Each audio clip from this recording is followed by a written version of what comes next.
Hello, friends, it's me, Kitt. When I'm not out fighting crime, I like to follow my friends at knightriderhistorians.com. Check it out. Hey everyone, wanted to give you guys a little video on one of our original Knight Rider tour car dashes that actually came out of a screen-used Knight Rider car. So the story behind this piece is in 1983, a man named Carl Casper, who was and still is a car customizer, a car show promoter. He purchased the license from Universal Studios to build and exhibit replica Knight Rider cars. And, starting in late 1983, early 1984, his replica cars toured the country and the world through malls and other public venues, and visitors could go and get a chance to sit in Kitt and have their picture taken as a take-home souvenir. So what we have here is one of Carl Casper's tour car dashes. Now, after the series ended in 1986, Carl sold off and or destroyed his tour cars because he was given the opportunity to purchase some of the surviving screen-used Knight Rider cars. And when he purchased the screen-used Knight Rider cars, a lot of the pieces in them were missing. So what he did was he took some of his tour car pieces and he placed them in the original Knight Rider cars, and this is one of them.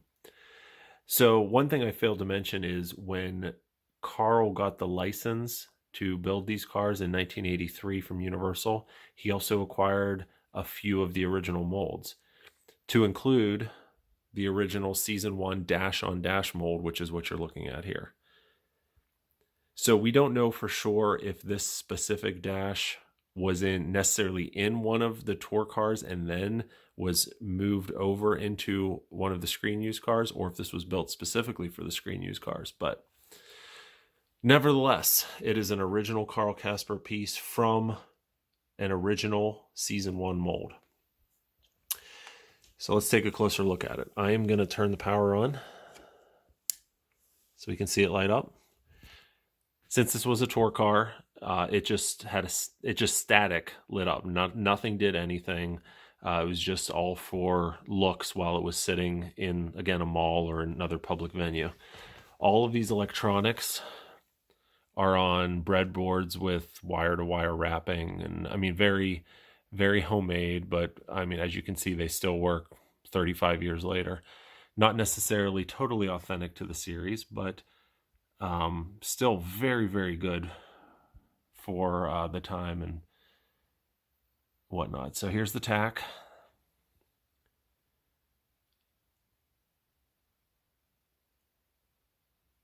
And these are all metal with graphics tape applied to the top, very similar to how they did the originals.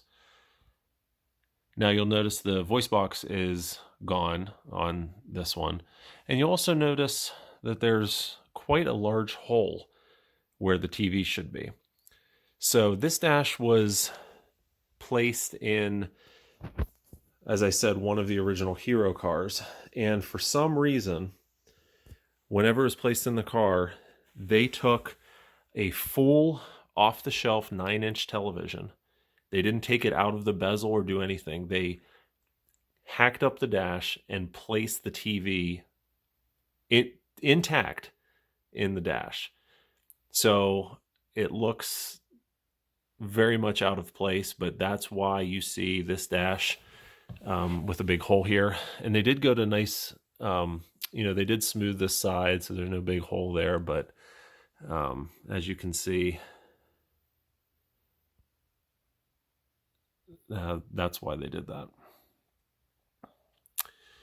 The countdown at the top here is actually molded in. The steps are molded into the original fiberglass, which is exactly the way it was from Universal as well. And for all of you purists here, there is the infamous triangle on the side. Looking at it from the top, we've got a few mounting screws here where they would screw it into the stock dash. All right, let's take a look at the underside. And here's the backside. So let's take a closer look at these electronics, and you can see what I was talking about earlier. Take a look at that. Copper boards, etched. Everything hand soldered. It's beautiful in its crudeness. There's the tack.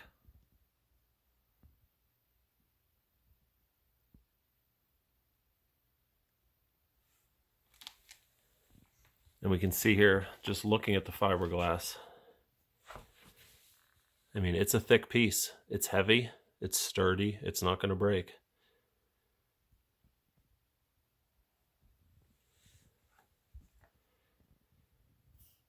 So this was removed from one of the screen used cars after Carl had finished touring with it in the mid to late 90s, and the car underwent somewhat of a restoration, and during that process this dash was removed and a different dash was installed.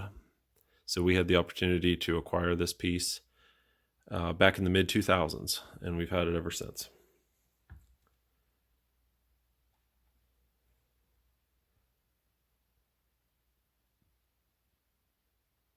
So there you go. There is the history of our original tour car dash from a screen used Knight Rider car. If you like this video, please subscribe and keep an eye out for more content soon. Thanks.